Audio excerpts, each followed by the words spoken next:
Mayat ay masdum tako amin. Mayat dyan masyam tayo namin, narito na ang PIA News Cordillera. Ihahain ng Commission on Higher Education kay Pangulong Ferdinand R. Marcos Jr. ang mga pamantayan para sa cash-based Bagong Pilipinas Merit Scholarship Program na nakatuon para sa mga pamilyang kabilang sa low hanggang middle income. Ayon kay CHED Chairperson Dr. Shirley Agrupis, pinunduhan ng 634 million pesos ang nasabing programa para sa 20,000 slots sa buong bansa.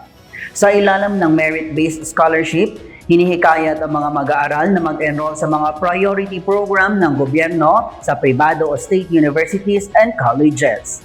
Para sa mga scholar na mag-e-enroll sa state universities and colleges o SUCs sa Metro Manila, maaari silang makatanggap ng 25,000 pesos na stipend kada semester at 4,000 pesos allowance para sa libro at connectivity para sa kabuuang benepisyo na 29,000 kada semester. Mas mababa ang stipend para sa mga scholar na naka-enroll sa SUCs sa labas ng National Capital Region. Para naman sa mga nag-aaral sa pribadong universidad sa NCR, makatatanggap sila ng 75,000 pesos tuition fee subsidy, 25,000 pesos stipend at 4,000 pesos allowance para sa libro at connectivity.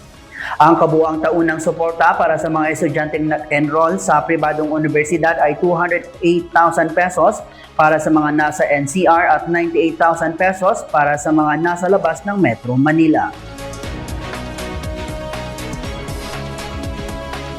Sinira ng Benguet Police Provincial Office ang mahigit 40,000 pesos na halaga ng illegal na paputok sa isinagawang simultaneous disposal activity nitong Enero 7. Kabuuang 1,131 na paputok at pyrotechnic devices ang sinira, kabilang na ang 72 na improvised cannons o bongga na nakumpiska sa isinagawang mahigpit na law enforcement operations. Sinira ang mga ito nang naayon sa itinakdang safety and disposal protocols. Ang pagsira sa mga iligal na paputok ay bilang pagpapakita rin sa seryosong kampanya ng pamahalaan laban sa paggamit ng ipinagbabawal na paputok at improvised explosive devices.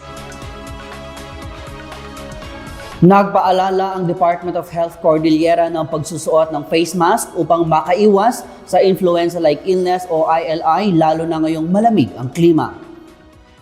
Ayon kay Dr. May Kimeni Manugan ng DOH-CAR, kadalasang tumataas ang kaso ng ILI lalo na kapag malamig ang panahon, kaya naman mas mainam na magsuot ng face mask lalo na kapag nasa mataong lugar. Pinayuhan din ito ang mga nakararanas ng sintomas ng ILI na magsuot ng face mask upang maprotektahan ng ibang tao. Binigyang diin din ni Manugan ang palagiang paghugas ng kamay at paggamit ng sanitizers o alcohol. Kapag hinapitan ng ILI, ipinayo nito ang tamang pahinga, pag-inom ng sapat na tubig at pagkain ng masusustansyang pagkain na makatutulong sa pagpapalakas ng immune system.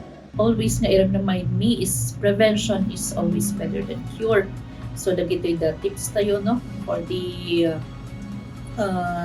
flu season. Of course, dagitoy na pa nag-mask up, our cough etiquette, and of course, your 7 healthy habits.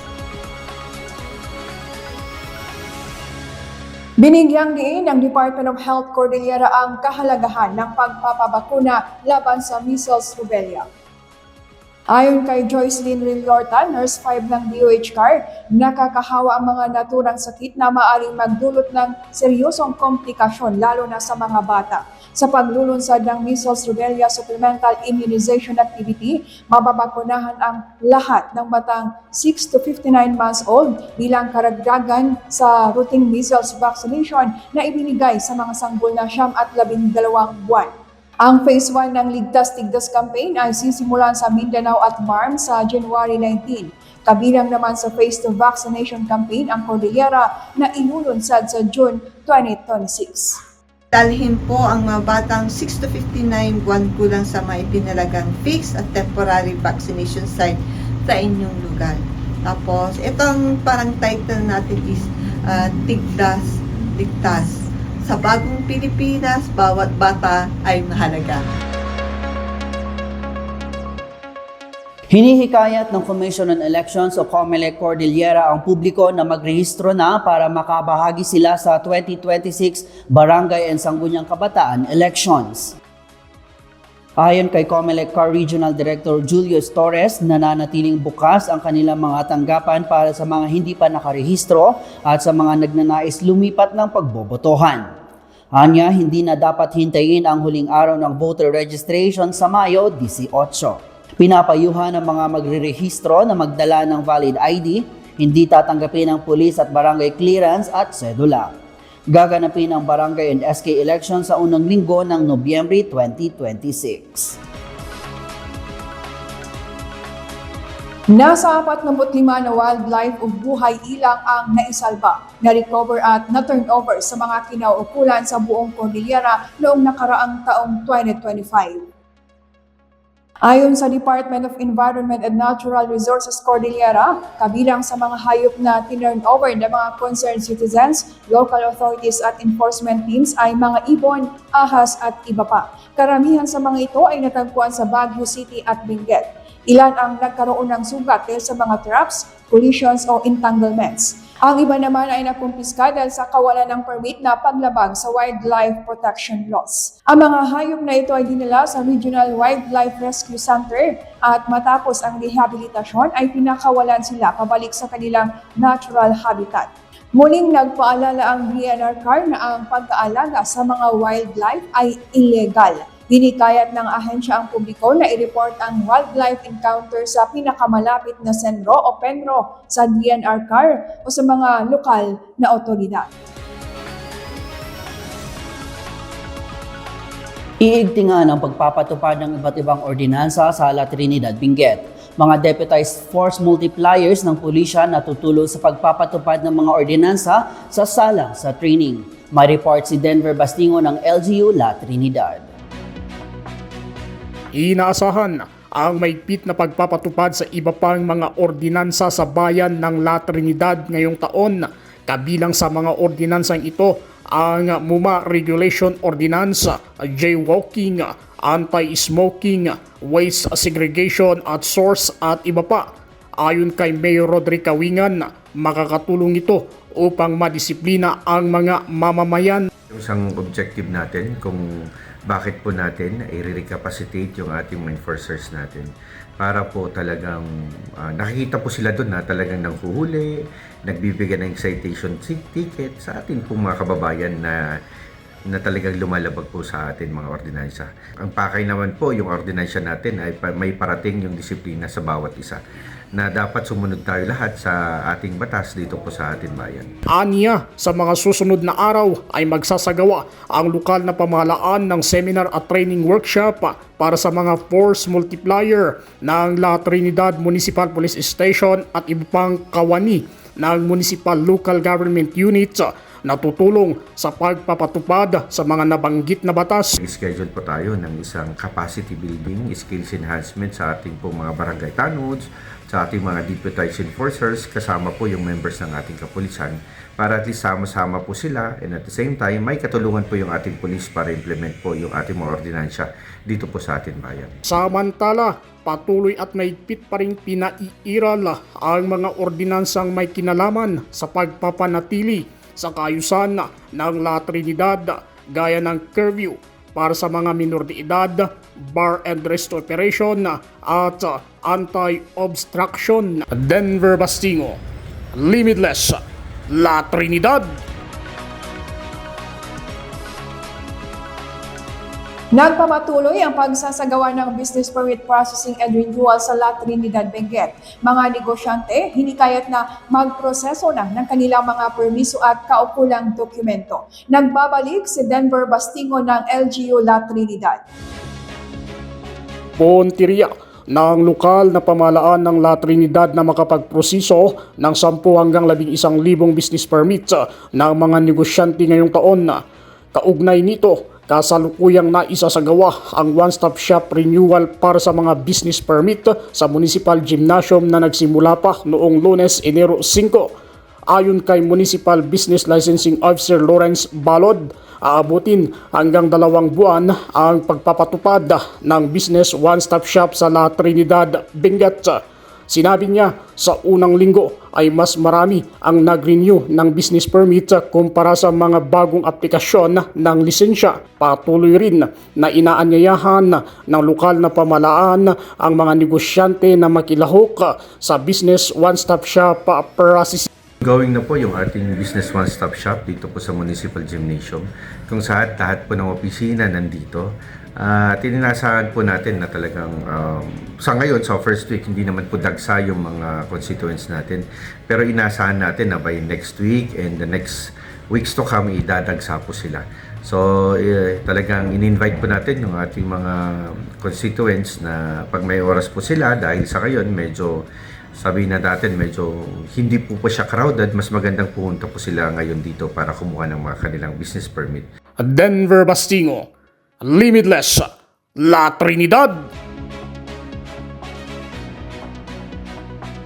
Inaasahang mapagaganda ang farm access at mapauunlad ang pamumuhay ng mga residente ng Salapadan Abra kasunod ng inaugurasyon at pagpapasakamay ng Salapadan Barrio Udodia Farm to Market Road sa komunidad.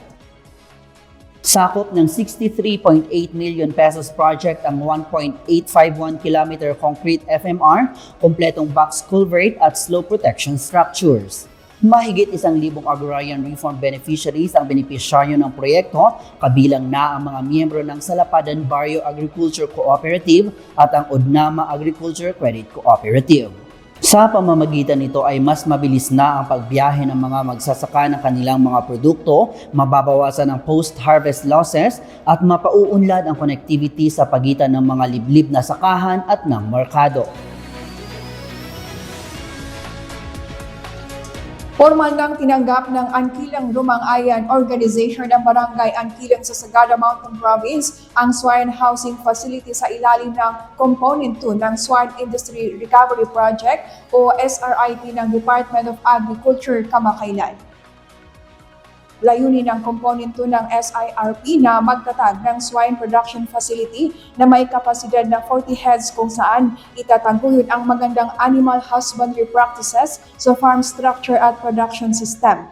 Layunin din ng SIRP na mas masuportahan pa ang local swine industry recovery efforts. Sa ngayon ay may 8 SIRP swine production facilities na ipinatatayo sa Cordillera sa pamamagitan ng Agricultural Training Institute CAR, katuwang ang mga pamahalaang lokal at farmer cooperatives and associations.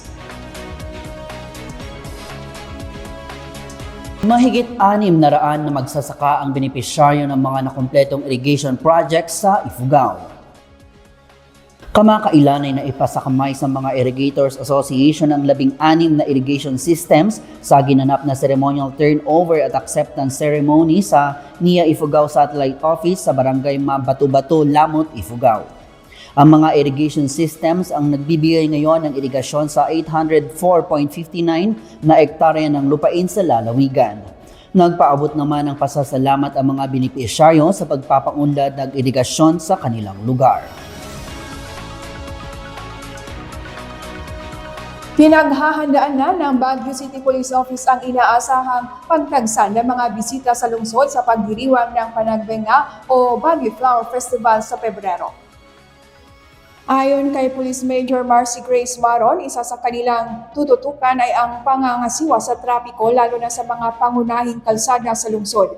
Anya, inaasahang maglalabas ang hepe ng Baguio PNP ng traffic scheme na ipatutupad ng pulisya. Umapila naman ito ng pangunawa ng publiko, lalo na ang mga residente ng lungsod sa inaasahang pagdagsa ng mga bisita na makikiisa sa Panagbenga. Pinaghahandaan na rin ng lalawigan ng Kalinga ang ika-31 na founding anniversary nito at ang ika-7 Budong Festival na gaganapin sa Pebrero. Sa temang naindaklan nga kultura isut bilog ti Kalinga, magsisimula ang selebrasyon sa Pebrero 2 kung saan itatampok ang mayamang kultura ng 7 bayan at isang lungsod ng Kalinga. Inaasahang enggrande ang pagbubukas ng pagdiriwang dahil ilalahad ng mga bayan at lungsod ng kanilang mga kwento at pamumuhay sa pamamagitan ng musika, sayaw at presentasyon. Kabilang din sa aabangang aktibidad ay ang Digdiga Cultural Parade and Showdown, Laga Fashion Show, Pasil Slow Food at iba pa. Naglabas na ng memorandum order si Governor James Eduba na humihikayat ng suporta at pagkikiisa sa aktibidad ng mga pamahalaang lokal, ahensya at civil society organizations.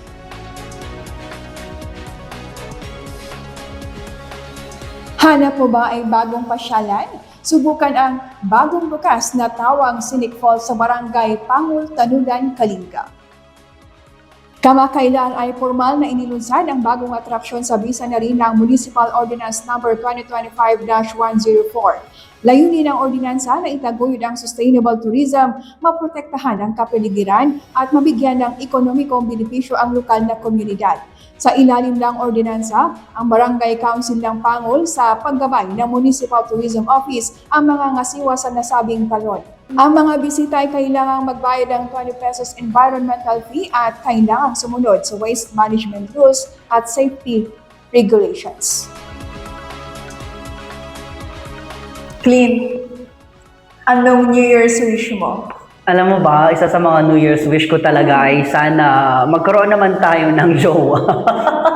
Lalo na trentahin na tayo. Ikaw, ano yung New Year's wish mo? Huh? I said Pero anyway, sana matupad yung wish natin ngayong taon na magka-jowa. Yes.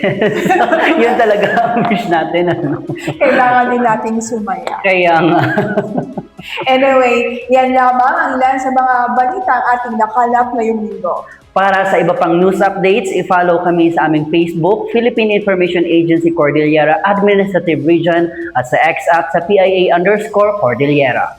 Mag-subscribe din sa aming TikTok, Spotify at YouTube channel na PIA Cordillera. Ako po si Debbie Ibasco Gasinan. At ako naman po si Clint Isvan Tutanes, na Imbag Amalong.